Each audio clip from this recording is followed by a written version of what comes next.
Hello everyone, welcome to another simple tutorial in OpenBox Tech channel. So in this video, I'm going to show you how to fix the black desktop background in your Windows 10 PC. So if you have black desktop background like this, the problem is you might turn off the background image in your settings option. So I'm going to show you how to fix that problem.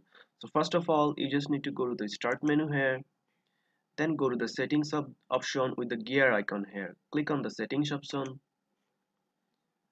Then you have to go to the ease of access option here. Click on ease of access option here.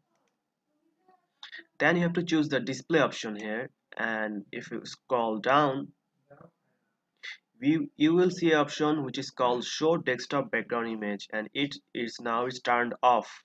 So you just have to go to the turn on position here, and now you can see the background image is working here.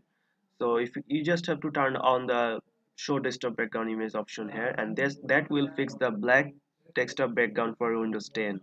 So that's it guys, this is how you fix the black desktop background. Now you can change your wallpaper in the Windows 10 PC.